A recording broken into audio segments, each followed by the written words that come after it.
नमस्कार.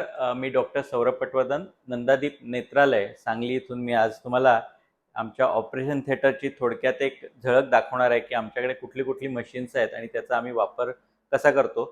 आणि यात आता एक नवीन ॲडिशन झालेली आहे, ती म्हणजे फेमटो लेझर.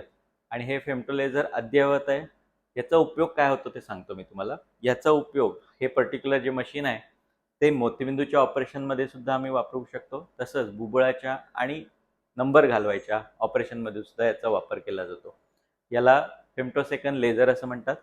आणि मोतीबिंदूच्या ऑपरेशनमध्ये याचा फायदा असा असतो, की जे आम्ही नॉर्मली ब्लेडच्या सहाय्याने इन्सिजन्स किंवा छेद तयार करत असतो, ते आम्ही या लेझरच्या सहाय्याने करू शकतो. आणि तुम्हाला माहितीच आहे, की लेझर हे कधी पण आपल्या हातापेक्षा जास्त ॲक्युरेट असतं. तुम्ही बऱ्याच लोकांनी आता पूर्वीचं आठवत असेल तुम्हाला, की ज्यावेळी आपल्याला एखादा फोटो असायचा किंवा पोर्ट्रेट काढायचं असायचं, त्यावेळी आपण एखाद्या चांगल्या चित्रकाराकडे जायचो आणि त्याला काढायला सांगायचो किंवा एखादं ड्रॉइंग पाहिजे असेल तर, आणि तो हातानं खूप छान काढायचा.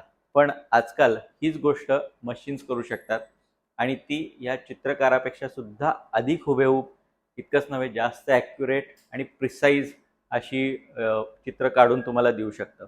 असंच प्रिसिजन हळूहळू या मोतीबिंदूच्या शस्त्रक्रियेत येत आहे आणि त्याची सुरुवात आहे ही लेझर असिस्टेड सर्जरी.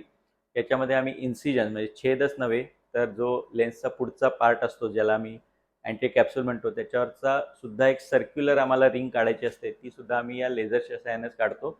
आणि जो मोतीबिंदू आहे तो याच्या सहाय्याने थोडा सॉफ्ट बनवला जातो आणि त्यामुळे ओव्हरऑल जी शस्त्रक्रिया आहे ती रुग्णासाठी अतिशय सेफ होते. तशीच मोर दॅन सेफ्टी, प्रिसिजन आणि ॲक्युरसी म्हणजे दरवेळी त्याच पद्धतीनं केली जाणारी शस्त्रक्रिया होते. त्यामुळे आधीच सुरक्षित असलेली मोतीबिंदूची शस्त्रक्रिया आता या लेझरच्या सहाय्याने आम्ही आणखी सुरक्षित करू शकतो.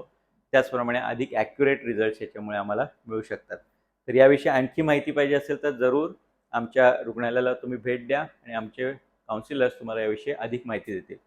तुम्हाला जर मोतीबिंदू असेल किंवा तुमच्या आप्तजनांपैकी कोणाला तरी मोतीबिंदू असेल, तर तुम्ही नक्की आमच्या हॉस्पिटलला भेट द्या.